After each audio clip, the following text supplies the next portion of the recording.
জন্মের পরে কিন্তু ওই সন্তানটাকে আমি আর নাও পেতে পারি, ওই সন্তানও আমি যে মা আমাকে আর কোনোদিন নাও পেতে পারে।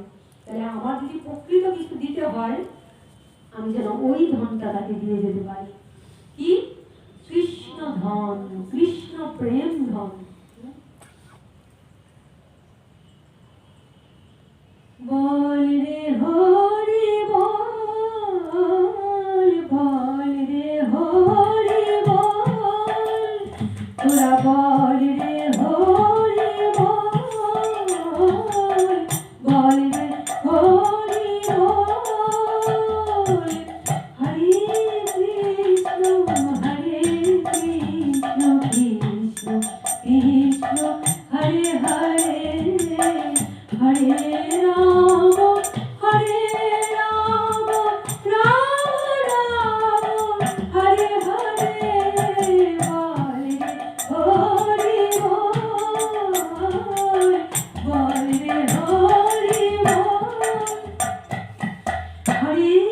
কৃষ্ণ হরে কৃষ্ণ কৃষ্ণ কৃষ্ণ হরে হরে, হরে রাম হরে রাম রাম রাম হরে হরে, বল রে হরি বল, বল রে হরি বল।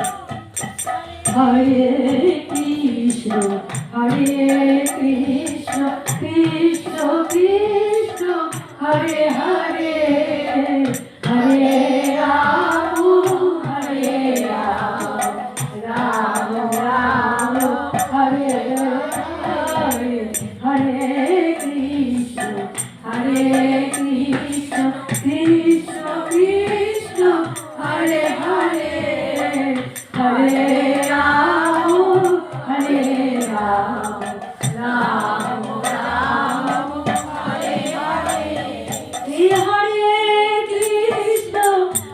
কৃষ্ণ কৃষ্ণ কৃষ্ণ হরে হরে, হরে রাম রাম রাম হরে হরে, হরে কৃষ্ণ কৃষ্ণ কৃষ্ণ হরে হরে, হরে রাম রাম রাম হরে হরে, হরে কৃষ্ণ কৃষ্ণ কৃষ্ণ হরে হরে, হরে রাম রাম রাম হরে হরে। এই কলিযুগে ধন্য কলিযুগ, যে যুগে অবতীর্ণ আমার শ্রীকৃষ্ণ চৈতন্য মহাপ্রভু। কখন চৈতন্য হলো? তিনি ছিলেন নিমাই, নিম গাছের তলায় জন্ম হয়েছিল বলে নামটি ছিল তার নিমাই। জলের মুখে মা নিমচিত দেওয়ার জন্য নাম রেখেছিলেন নিমাই। তো কখন নিমাই নাম থেকে চৈতন্য হলো? সংসার করেছিলেন যখন তিনি বুঝলেন যে আমি কেন এলাম, আমি তো এসেছি জীবকে কাঁদানোর জন্য। কৃষ্ণ নামে জীব কাঁদছে মায়ার লাঠি ঝাঁটা খেয়ে। কিন্তু এই জড় জগৎ ত্যাগ করে সে যখন চলে যাবে, তাকে আবার আসতে হবে। কেন? পুনরূপী জন্ম, পুনরূপী মরণ, পুনরূপী জননী জঠরে শয়ন। হয়তো কৃমি কীট পশু পক্ষী বিভিন্ন কিছু তাকে আসতে হবে, বারবার আসতে হবে। কিন্তু সে যদি কৃষ্ণ নাম করে, কৃষ্ণের জন্য দুপুটো অশ্রু জল নির্গত করে, কৃষ্ণের জন্য যে দুপুটো চোখের জল ছাড়তে পারে, এই মায়ার ক্রন্দন যত কাঁদবে, ওই মায়ার কান্না কাটার জন্য তোমাকে বারবার পৃথিবীতে আসতে হবে, আর মায়ার লাঠি ঝাঁটা পেয়ে আবারও তোমাকে দুঃখ ভোগ করতে হবে। কিন্তু যদি হা কৃষ্ণ তোমার বলে মহাগৌর তোমার বলে দুটা চোখের জল ফেলতে পারি, তবে কি হবে? তবে আমার এই মনুষ্য জীবন সার্থক হয়ে যাবে। তাই বলুন, তাই মহাপ্রভু আমার চিন্তা করলেন, আমার সন্তান যখন কাঁদে তার কাঁদার ধারাটা চেঞ্জ করতে হবে, পরিবর্তন কি করতে হবে? আমি যদি আমার সন্তানের দুঃখে কাঁদি, তাহলে সন্তান কি করবে? আমার দুঃখে কাঁদবে। পিতার চোখে কেন জল? আমি যদি আমার বাবার চোখের জল দেখি, মায়ের চোখের জল দেখে আমার ভালো লাগবে গো? বাবার চোখের জল, আমার বাবা কাঁদছে, কেন কাঁদছে? কিসের জন্য চোখের জল? এই তো চেতনা এলো। আর মহাপ্রভু সেই চেতনাটা জীবকে দেওয়ার জন্য কি করলেন? তাকে দিয়ে মা সংসার করালেন। লক্ষ্মী প্রিয়া ত্যাগ হলো, বিষ্ণু প্রিয়াকে দিয়ে মা কি করছেন? মা চাইছেন, মা মানে মায়া, মায়ার জগতে আষ্টে পৃষ্ঠে বন্দি করতে চাইছেন। কিন্তু তিনি তো আমার মতন, আমাদের মতো মায়ের জগতে সংসার করতে আসেননি গো। তিনি সংসারের বন্ধন ছিন্ন করার জন্য এসেছেন। সংসারে বন্ধন ছিন্ন করতে এসেছেন মানে তার মানে এই না যে আমার সংসার বাড়ি ত্যাগ করে বনে বাগানে চলে যেতে হবে, তা না। এই সংসারে থেকেই আমি সংসারকে ভুলে কৃষ্ণ নামে থাকতে পারি। তাই তিনি কি করলেন? তিনি সন্ন্যাস নিলেন। বললেন, যখন সন্ন্যাস নিলেন তখন তিনি কি করলেন? যখন তিনি কেশব ভারতীর কাছে কৃষ্ণ মন্ত্রের দীক্ষা নিলেন, কৃষ্ণ মন্ত্রের দীক্ষা নিয়ে তিনি জানতে পারলেন যে না, আমি কি করতে এলাম? কে আমি? কেন আমায় যাদের তাপত্তর ওই প্রশ্ন না করলে কই চিহিত হয়? আমি কেন এলাম? না, এই যে এত এত জীবের দুঃখ, জ্বালা যন্ত্রণা, আমি যদি সংসারে থাকি, সংসারে সুখ ভোগ করি আর মাকে নিয়ে থাকি, তবে কি হবে? তারা শুধু সুখ পাবে। কিন্তু যদি আমি সংসার থেকে বেরিয়ে গিয়ে কি হয়? সবাইকে যদি কৃষ্ণ চেতনায় জাগ্রত করতে পারি, তবে কি হবে? পুরো জগৎটা কৃষ্ণ চেতনায়, কৃষ্ণের সংসার হয়ে যাবে। তো আমি কিসের জন্য এলাম? আমি তো এসেছি কৃষ্ণ চেতনা জাগ্রত করার জন্য। তাই তিনি কি করলেন? কৃষ্ণ মন্ত্রের দীক্ষা নিয়ে তার চেতনা ফিরে এলো। তাই তার নাম কি হলো? যখন তিনি সংসার ত্যাগ করে দিলেন তখন তার নাম হলো শ্রীকৃষ্ণ চৈতন্য। তার চৈতন্য হলো কি? তার জীবকে, মায়ার লাঠি ঝাঁটাকে দুঃখ পাচ্ছে, ওই জীবকে কৃষ্ণ চেতনা দান করতে হবে। তাই তো তিনি ঊর্ধ্বশ্বাসে ছুটছেন, দৌড়ছেন। কেন দৌড়চ্ছেন? কারণ কলি জীবের আয়ু কম, স্বল্প আয়ু, সময় যে নেই। তাই কি করতে হবে? দৌড়তে হবে। দৈরিতায় গৌর হরি, সময় যে আর নেই। কাল বিলম্ব করা যাবে না। কাল বিলম্ব করলে কি হবে? আমার অসারে সার ভেসে যাবে। 84 লক্ষ জন্ম পরিভ্রমণ করে মানুষ হয়ে এলাম, কিন্তু কত এই যে 84 লক্ষ, 4 লক্ষ যে মনুষ্য জন্ম, তার মধ্যে হয়তো কোনো সময় আমি মাতৃ গর্ভে এসে ভ্রূণ অবস্থায় শেষ হয়ে গেছি, এক জন্ম শেষ, এটাই গৌর হরি। আরেক জন্মে হয়তো কোনো কারণে কানা বধির খোড়া হয়ে গেছি, কর্ণে কৃষ্ণ নাম শুনতেই পারলাম না, তাহলে আমার মনুষ্য জীবন সার্থক হলো না। চক্ষু অন্ধ হয়ে এলাম, সাধু ভক্ত দর্শন হলো না, হরি দর্শন হলো না, আমার মনুষ্য জীবন সার্থক হলো না। হয়তো বুবা হয়ে এলাম, হা কৃষ্ণ হা গোবিন্দ বলে কাঁদতে পারলাম না, আমার এই বদন সার্থক হলো না। হয়তো আমি মানুষ হয়ে এলাম বটে, এমন জায়গায় আমার জন্ম হলো। কোথায়? দেখেন কিছু কিছু দেশ, পাশ্চাত্য সভ্যতায় এমন, ওখানে বিলাস ভোগ আছে, কিন্তু তারা ভগবানকে চিনেন না। এমন জায়গা আছে যারা ভগবান কৃষ্ণ চেতনা আধ্যাত্মিকতা বুঝেই না। এখানে আমার জীবন শেষ হয়ে গেল। এমন জায়গায় এলাম যেখানে জঙ্গলি, কিছু জঙ্গলি জীব হয় না, তারা কি করে? তারা বিভিন্ন ভাষায় কথা বলে। তারা শুধু পশু হত্যা করে, এই পশু শিকার করে, এই দিয়ে খায় সারাদিন। তারা এই দেহের পিছনে, পশুরা যেমন করে সারাদিন আহারের পিছনে ছুটছে, তাদের জীবনটা, মানুষ হয়েও তাদের জীবনটা এমনই হয়। পশু বধ করছে, নিজে খাচ্ছে, তার সন্তান, তার মানুষ, তার সন্তান মিলকে খাওয়াচ্ছে, জীবন শেষ। তাহলে এই মনুষ্য জীবন কিন্তু আমাদের এইভাবে অনেক জন্ম কেটে যাচ্ছে। তাহলে যখনই আমার চেতনা কখন হচ্ছে? যখন আমি মানুষ হয়ে এসে গুরুর চরণ আশ্রয় করেছি, কৃষ্ণ নাম আশ্রয় করেছি, তখন আমার চেতনা ফিরেছেন। কৃষ্ণ নাম মন্ত্র গুরু আমার কানে দিয়ে বলছেন, আজ থেকে তুমি চৈতন্যের দাস। কিন্তু আমি চেতন রাজ্যে অবস্থান করলাম কি? যখন আমি চেতন রাজ্যে অবস্থান করলাম, দিন থেকে আমারও চৈতন্য হলো, তাই গৌর হলো। হ্যাঁ? তাই বলছে যে দেখো, যখন ভগবান শ্রীকৃষ্ণ রূপে এলেন, যখন ভগবান রামচন্দ্র রূপে এলেন, যখন ভগবান নারায়ণ রূপে এলেন, আমরা কিন্তু জানি না ভগবানের মুখের ভাষা কি, আমরা কিন্তু জানি না ভগবানকে কিভাবে ভালোবাসা যায়, জানি? কিন্তু আমাদের এই কলিযুগ এত অধপতিত, অথচ কলিযুগে ভগবান আপনি আচরি প্রভু জীবের শিখান, নিজের প্রেম ভক্তি নিজে শিক্ষা দেওয়ার জন্য গোলক প্রতি গোলক থেকে ভোলকে এসেছেন, আপনি আচরণ করে জীবকে শিক্ষা দিলেন, এবং তিনি কিন্তু আমাদের ঘরের ছেলে হয়ে এলেন। কোথায় এলেন? আমার চোখের সামনে নদিয়ায়। দেখেন, রাধা কোন ভাষায় কথা বলতো, কৃষ্ণ কোন ভাষায় কথা বলতো, ব্রজবুলি ভাষা আমরা জানি। কিন্তু শ্রীকৃষ্ণ চৈতন্য মহাপ্রভু কিন্তু আমার মতন, আমাদের মতনই বাংলা ভাষায় কথা বলতেন। বাংলায় এসেছেন, কিন্তু তবুও আমরা অভাগা, তবুও আমার দুর্ভাগ্য। কেন আমি অভাগা, কেন আমার দুর্ভাগ্য? দেখেন, যারা স্যুট প্যান্ট পরে, যারা সাহেব, আজ তারা কি করেছে? তারা তাদের অর্থ করি পয়সা সমস্ত কিছু ভগবানের নামে উৎসর্গ করে দিয়ে আজ তারা মালা পড়ে, আজ তারা তিলক পড়ে, আর আজ তারা কৃষ্ণ নাম করে। আজকে দেখেন, আমাদের ঘরের ছেলে মেয়েদের তিলক পড়াতে পারবো না, গলায় মালা কণ্ঠে পড়াতে পারবো না, হরিনাম করতে পারবো না, কৃষ্ণ নাম বলতে লজ্জা পায়। এইখানে আমরা কি করলাম? আমরা হেরিয়ে গেলাম। যারা অধপতিত হওয়ার কথা ছিল তারাই আজ উদ্ধার হয়ে গেল। তারা আজ দেখো, ভাবলে অবাক লাগে, আজকে জানি তাই আজকে আমাদের ঘরের প্রত্যেকটা ছেলে মেয়েকে আমাদের কি সাহেবী পোশাক পরলে, স্মার্ট হলে ভালো লাগে, তাই না?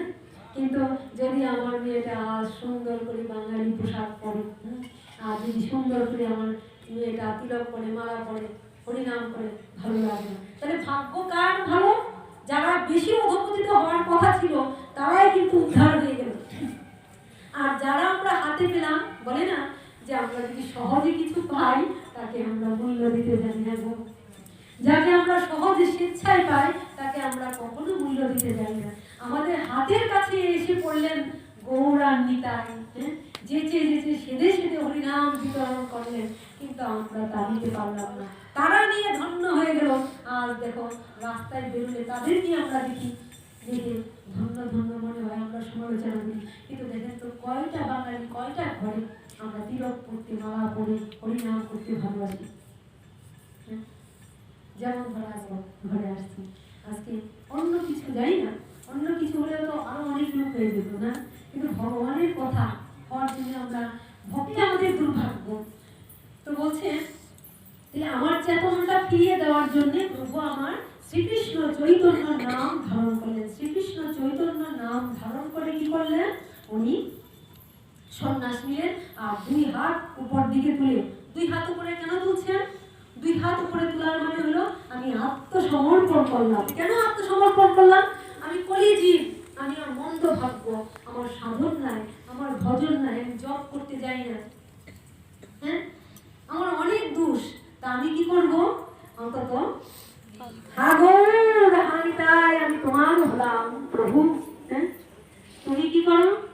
আমি তোমার ধরব না হাত, প্রভু তুমি আমায় ধরো। তাই গৌর আমি তোমার ধরব না হাত, প্রভু তুমি আমায় ধরো। কেন ধরো? কেন ধরো? যারা আমায় টানে পিছে তারা আমার চেয়ে অনেক বড়, শক্ত করে ধরো হে নাথ, শক্ত করে আমায় ধরো। কারা আমায় টানে? সবাই বলে না কৃষ্ণ নাম করতে হবে না, হরিনাম করতে হবে না, জয় নিতাই। ঘরে বন্ধ হয়, মায়ার দ্বারা তারা কিন্তু বেরোতে যায় না। তো বলছে যারা আমায় টানে পিছিয়ে তারা আমার চেয়ে অনেক বড়, জয় নিতাই। রাধারানী আমার কৃষ্ণ নাম করতে দিতেন, জটিলা কুটিলা করে ধরে রাখতেন কি? হ্যাঁ, মীরা ভজন করতেন, মীরাকে ভজন করতে দিতেন কি?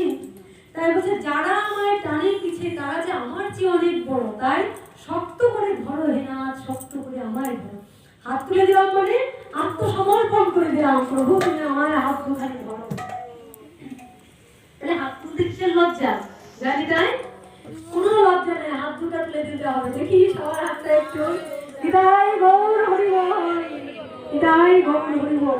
কেননা আমি যদি হাত দুটো তুলে না দিই প্রভুর দিকে, তাহলে প্রভু হাতটা কি করে ধরবো? অন্তত আমাকে হাতটা তুলে দিতে হবে তো, যে প্রভু আমি তোমাকে ধরতে পারছি না, তুমি আমার হাত দুটো ধরো। আত্মসমর্পণ। এবার একটু জাগতিক ভাবনায় দেখেন, একজন খুব পাপী, খুব পাপিষ্ঠ, এত পাপ করছে, সে যদি লুকাতে যায়, দৌড়াতে যায়, তাকে অর্ডার হয়ে গেল তাকে ধরে নিয়ে আসো, তাকে কি করতে হবে? তাকে ফাঁসি দিতে হবে। তাকে কিন্তু সবাই ধরার চেষ্টা করছে, কিন্তু সে যদি না পারিয়ে হাত তুলে দেয়, তাই তাকে গুলি করবে কেউ? হ্যাঁ, যদি সে হাত তুলে দেয় আমি অপরাধী, আমি আমার দোষ স্বীকার করছি, তা কি হয়? জয় নিতাই, সে কিন্তু প্রাণে বেঁচে যায়। আর যদি সে পালাতে চেষ্টা করে, বলে গুলি করো, না ধরতে পারে তাকে গুলি করো। হ্যাঁ, এই হলো আত্মসমর্পণের ধারা। আমরা ধারাটা বুঝি না, নাহলে আবার হাত তুলতে লজ্জা দিছি, আমি তো অধপতিত, আমি তো দোষী। প্রভু তুমি যে অদূরদর্শী, তুমি যে দোষ ধরো না, তাই তুমি কৃপা করে আমায় ধরো প্রভু, আমায় তুমি কৃপা করো। এই তো ভজন। এই জন্যে প্রভু এসে আমাকে হাত তুলে শিক্ষা দিলেন, হাত তুলো।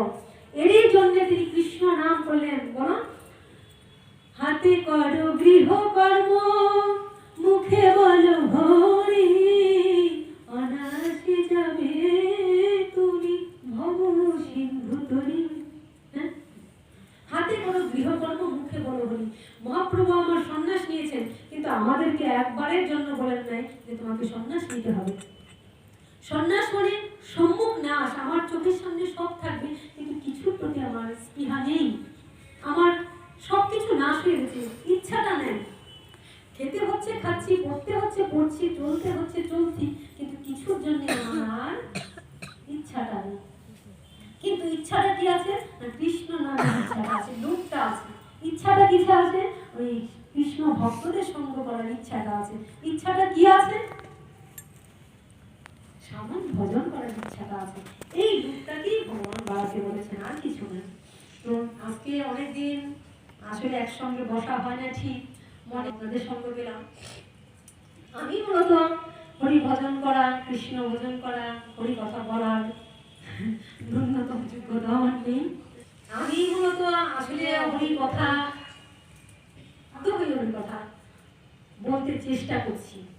তোমরা যদি আমাকে চরম ধুলি মস্তকে দাও, তবে আমার মুখ দিয়ে কৃষ্ণ কথা বলি যদি বের হয়। কারণ ভক্তের চরণের ধুলি, তবে মুখ দিয়ে আসে কৃষ্ণ বলার ধুলি, অথবা কোনো পথ নেই। আর আমার সেটা আদেশ কি? আমার শ্রী গুরুদেব আমাকে আদেশ দিয়েছে। আমার জন্মদাতা পিতা শিক্ষাগুরু বাবা আমাকে আদেশ করেছেন, আমার গুরুদেব আমাকে আদেশ করেছেন। কিছুদিন আগে যে গুরুদেব দেহ রাখলেন, সেই গুরুদেব আমাকে বাধ্য করেছেন যে তোমাকে কথা বলতেই হবে। আমি স্বেচ্ছায় এই পথে আসিনি, ভাবতেও পারিনি। প্রচারের জন্য, আত্মপ্রতিষ্ঠার জন্য অনেকেই বেরিয়ে যায়, আমি সেই দুঃসাহস পাইনি। আদেশ, এবার গুরু আদেশ শিরোধার্য, গুরু আদেশ তো লঙ্ঘন করা যায় না। সেই আদেশকে শিরোধার্য করে এই মনে মনে ভাবলাম যে ভগবানের ইচ্ছে তো গুরুর ইচ্ছা, আর গুরুর ইচ্ছা হলো কিছু ভক্ত আর চরণ ধুলি পাওয়ার সুযোগ পেলাম, ভক্ত সঙ্গ করার সুযোগ পেলাম। এটা হয়তো গুরুর ইচ্ছে ছিল। কেননা ভক্ত ছাড়া তো ভক্ত হওয়া যায় না, তাই ভক্ত সঙ্গ করার উদ্দেশ্যেই আমি আসি। সেই গুরুদেব যে আমাকে পথটা দেখিয়েছেন, এবার গুরুদেবের পথটাকে আমি দেখানোর চেষ্টা করি। খুবই ভালোবেসেছে তারা, তাদের ভালোবাসা এতটাই ঊর্ধ্বে, ভালোবাসায় অন্ধ। তাই আমার মতো একজন গুরু, আমি কিন্তু পথ দেখিয়ে দিই, যারা যারা দীক্ষা নেই সবাইকে কিন্তু আমি দেখিয়ে দিই আমার গুরুদেব উনি, আর আমি তোমাদের মতনই একজন।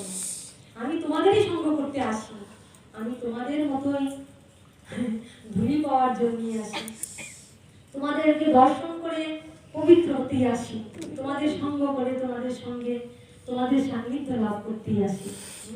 কেননা আমি আর তোমরা আলাদা কিছু নেই, আমাদের সবারই ইচ্ছা ভগবানের সান্নিধ্য লাভ করা, আমাদের সবারই ইচ্ছা ভগবানের কৃপা লাভ করা। গুরুদেব পথটা দেখিয়েছেন, আমি তোমাদের সেই পথটা দেখানোর চেষ্টা করি। কেননা যেহেতু উনি আমাকে একটু আলোর পথ দেখিয়েছেন, আলোটা হাতে দিয়ে বলছেন তুমি আলোটা ধরো, আমি সেই আলোটা ধরার চেষ্টা করি, এইটুকু। কিন্তু তোমাদের আসলে এত ভক্তি যেটা আমিও সেই ভক্তি লাভ করতে পারিনি।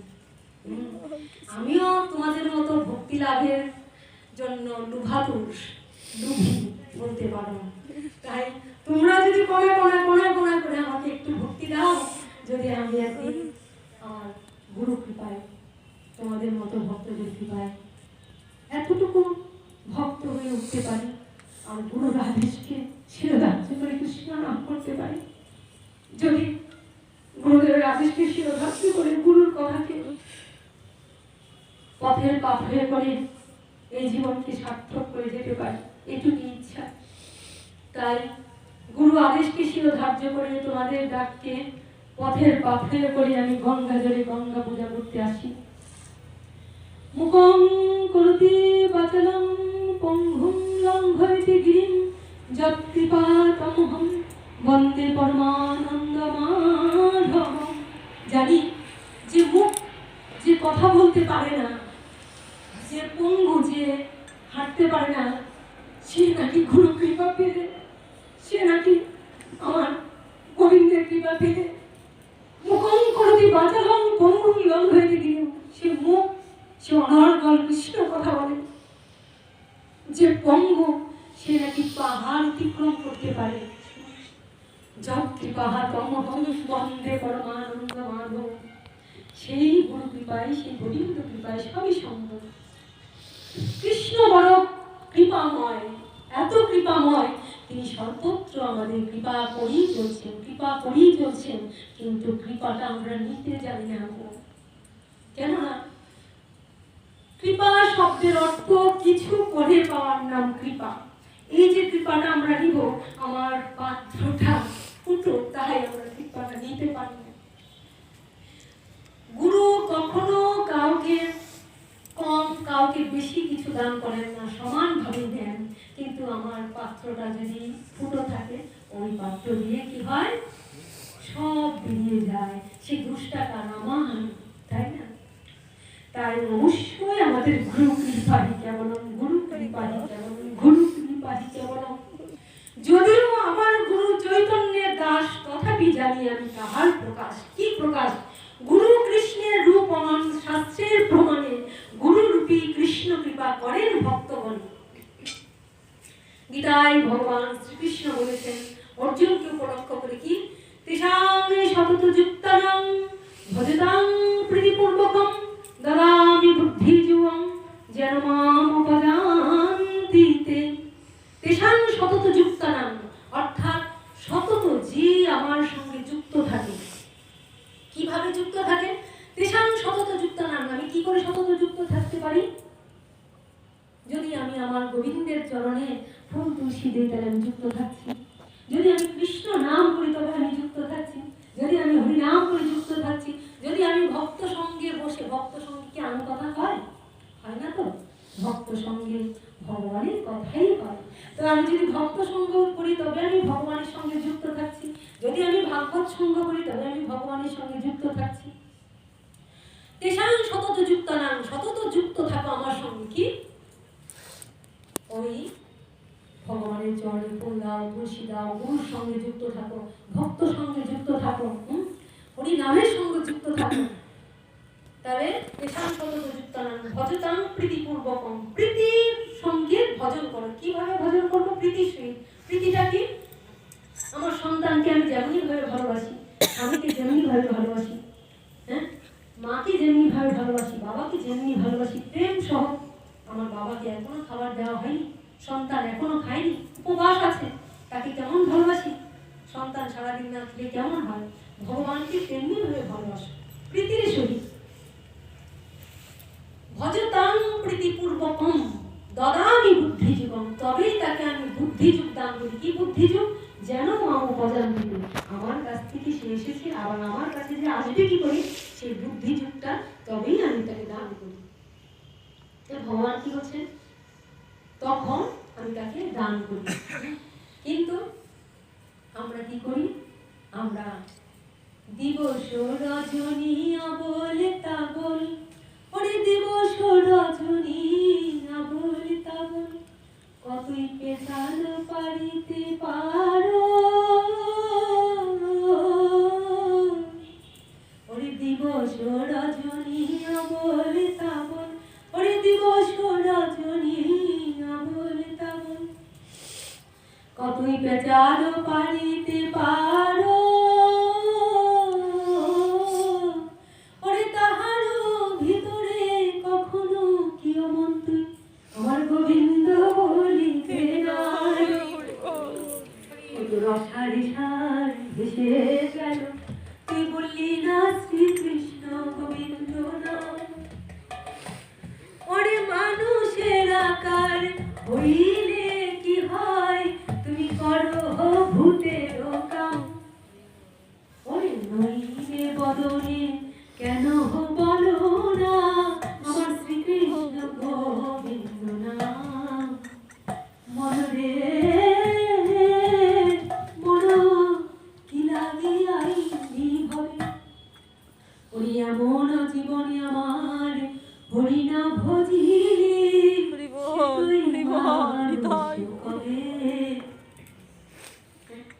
ওরে পাখিরে যে নাম নইলে নয়, সুখসারি আদি কত, সুখসারি বৃন্দাবনে রাধে রাধে কৃষ্ণ কৃষ্ণ করেছে।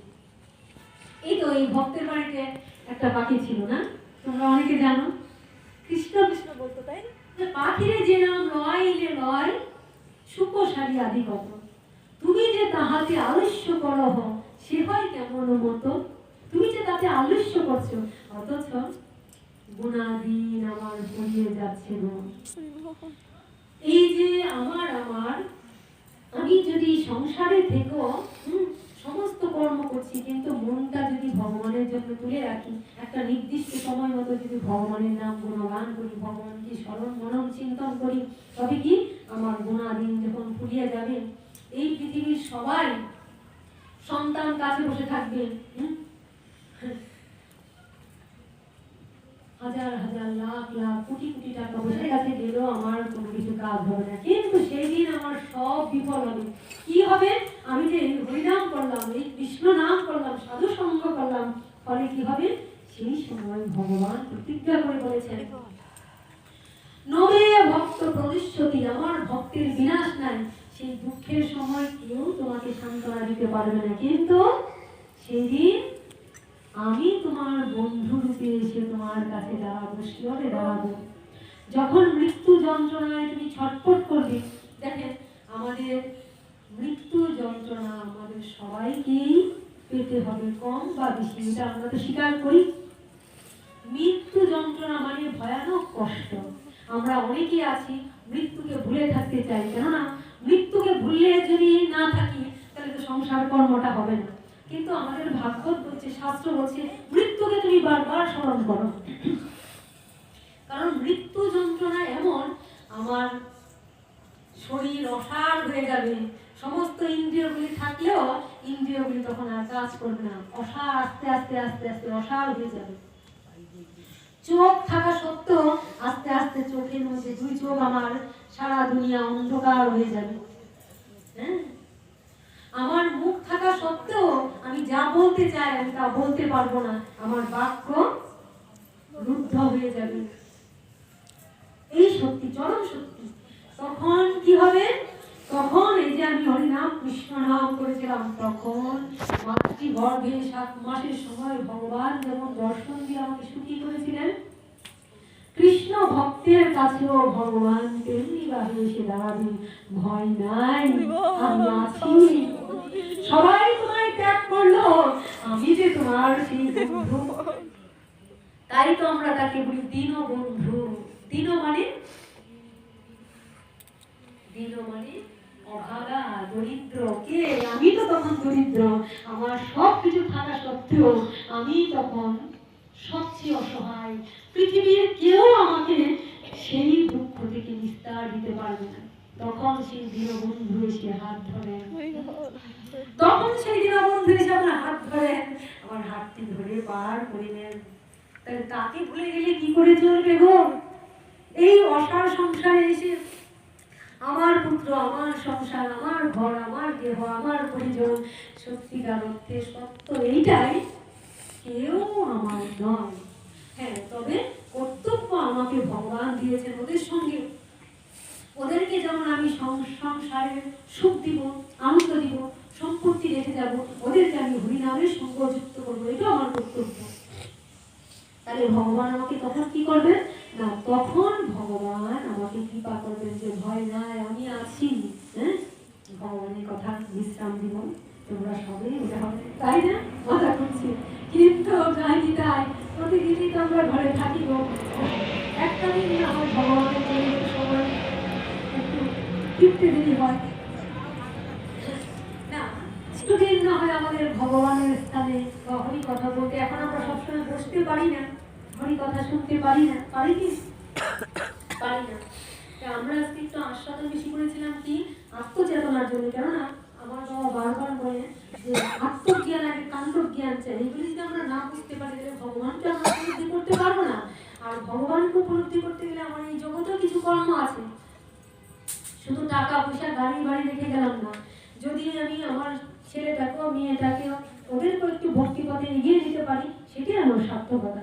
এই ভজ হরে মন শ্রীনন্দে নন্দন অভয় চরণারু বিন্দরে দুর্লভ মানব জনম সৎসঙ্গে করব